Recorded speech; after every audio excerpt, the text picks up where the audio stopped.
ತುಮಕೂರಿನ ಸಿದ್ಧಗಂಗಾ ತಾಂತ್ರಿಕ ಮಹಾವಿದ್ಯಾಲಯದಲ್ಲಿ 5ನೇ ಘಟಿಕೋತ್ಸವ ಕಾರ್ಯಕ್ರಮ ನಡೆಯಿತು. ರಾಜ್ಯಸಭಾ ಸಂಸದ ರಾಜೀವ್ ಚಂದ್ರಶೇಖರ್ ಘಟಿಕೋತ್ಸವದಲ್ಲಿ ಮುಖ್ಯ ಅತಿಥಿಯಾಗಿ ಭಾಗವಹಿಸಿದರು. ರ್ಯಾಂಕ್ ವಿಜೇತ ವಿದ್ಯಾರ್ಥಿಗಳಿಗೆ ಪದಕ ವಿತರಿಸಿದರು.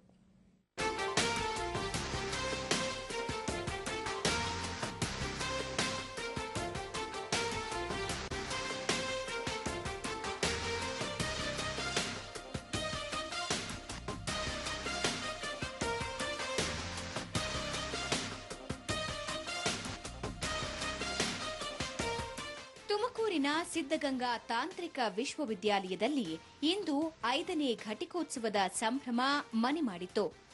ಈ ವೇಳೆ ವಿವಿಧ ವಿಭಾಗದಲ್ಲಿ ಸಾಧನೆಗೈದ ಹಾಗೂ ಪದವಿ ಪೂರೈಸಿದ ವಿದ್ಯಾರ್ಥಿಗಳಿಗೆ ಪ್ರಮಾಣ ಪತ್ರ ವಿತರಣೆ ಮಾಡಲಾಯಿತು.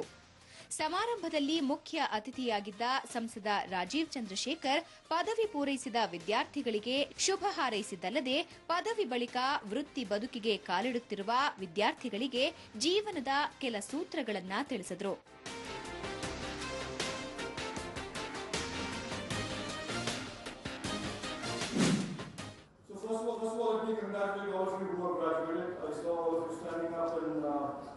Marking the end of your 4 years or 5 years of studies. Congratulations to all of you. Congratulations especially to the medal winners and Olenka Day, who is the topper of the graduating class. In many years in the future, you will look upon this day and you will see that your life has turned out based on the decisions you make today. You have completed an important step in your education. But always the process of learning is lifelong. Always keep learning and always dream. To those of you who graduate today, let me share a few things that I invariably do with graduating students. ವಿವಿಧ ಭಾಗಗಳಲ್ಲಿ ಪದಕ ವಿಜೇತರಾದ 32 ವಿದ್ಯಾರ್ಥಿಗಳು ಹಾಗೂ 14 ವಿಭಾಗದಲ್ಲಿ ಉತ್ತೀರ್ಣರಾದ ಸುಮಾರು 500ಕ್ಕೂ ಹೆಚ್ಚು ವಿದ್ಯಾರ್ಥಿಗಳಿಗೆ ಸಂಸದ ರಾಜೀವ್ ಚಂದ್ರಶೇಖರ್ ಪ್ರಮಾಣ ಪತ್ರ ವಿತರಿಸಿದರು. ನಂತರ ಸಿದ್ಧಗಂಗಾ ಶ್ರೀ ಶಿವಕುಮಾರ ಸ್ವಾಮಿಗಳು ಆಶೀರ್ವಚನ ನೀಡಿದರು.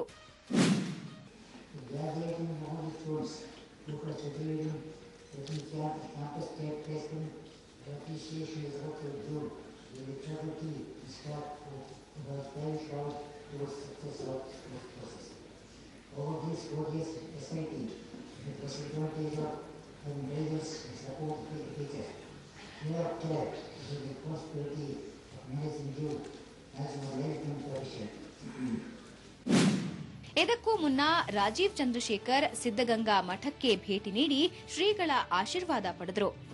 ಈ ವೇಳೆ ಶ್ರೀಗಳು ರಾಜೀವ್ ಚಂದ್ರಶೇಖರ್ ಅವರಿಗೆ ಸನ್ಮಾನ ಮಾಡಿ ಸ್ಮರಣಿಕೆ ನೀಡಿದರು.